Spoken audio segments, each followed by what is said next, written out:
find he's not too busy to hear your heart's cry. Bless God. Reach out and touch the Lord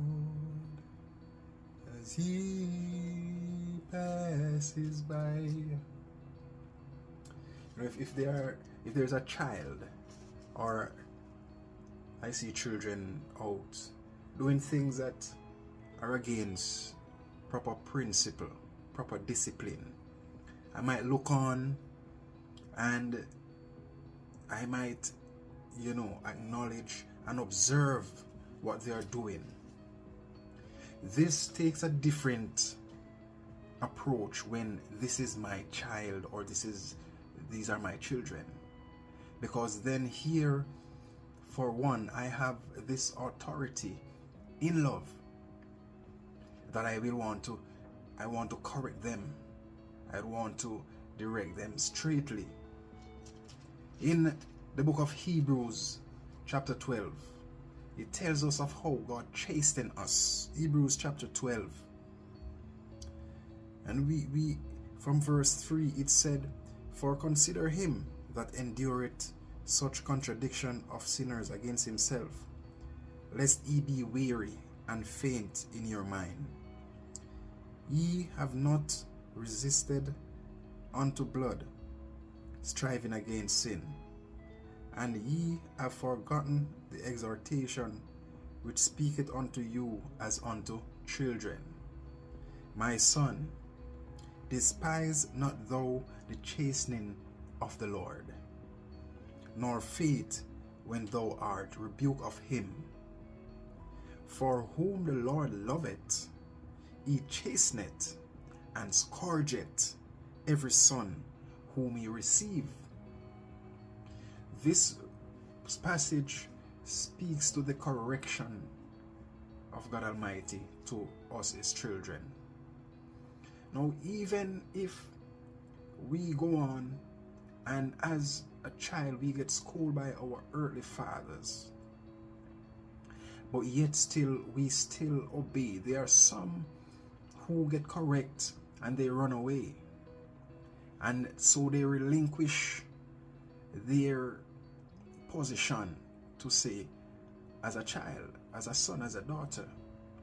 But there are those who stay and take the correction, and so now, after being corrected, you can enjoy what the Father has to provide in the house. Everywhere you get to go out, because you took this correction that was leveled down unto you. In the book it said, "If ye endure chastening, God dealeth with you as with his son. For what son is whom he, the Father, chasteneth not?" When we turn a blind eye and we say, "Oh, they're children," or we put age limit on them, and we ignore certain opportunity to correct and discipline and chasten, and we turn our eyes, that's not love. That's not love. But correction is love. Setting out a proper pathway for your children is love. And that is what Daddy Jesus do for us. When we shake and when we fall off the way, the straight and narrow, he uses his words to chasten us. Now, chastisement might come in many different forms. It might come in loss. It might come in stagnation. It might come in missed opportunities. But once you know that you're a son, you know that you're being chastened for the purpose of Jesus Christ in our lives as we are joined here with him. In verse 8-9 it said, "Furthermore, we have had fathers of our flesh which correct us, yet we give them reverence." See, we say, and when we are corrected by our fathers, we still show respect. So it cannot be that in your situation right now, whatever you're going through, let me speak to somebody around. And your situation might seem as if it's the end of the road. You might have a situation where you're battling with, where your mind is congested, where even it impacting your body. I want to speak to somebody today that from you know that you are saved. In John 14, it tells us how you are saved. If you read that and you know it, that you're a son and daughters of Jesus Christ, God Almighty. So it means that no matter what you go through, His will is able.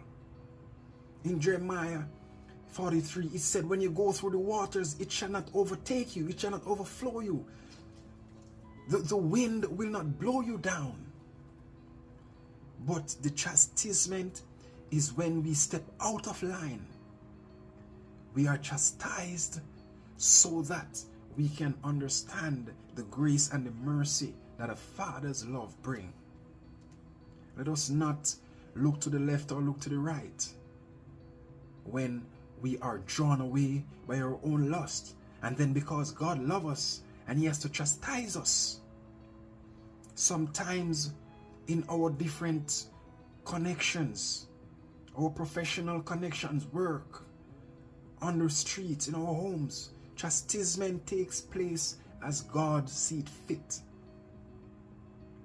Job said, I will wait until my appointed time. You know, when you have an appointment, you got to wait on the appointment. You don't go and try to go ahead of the appointment. You wait, and when you know that the time for your appointment, then you have this authority. Why don't we wait on God today? Wait on Jesus Christ.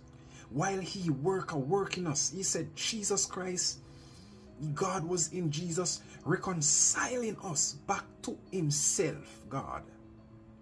Let the reconciliation process be perfected in us. While we take these verses in Hebrews to know that no chastening for the present seemeth to be joyous, but grievous. Nevertheless, my friends, afterwards it yieldeth the peaceable fruit of righteousness unto them which are exercised thereby.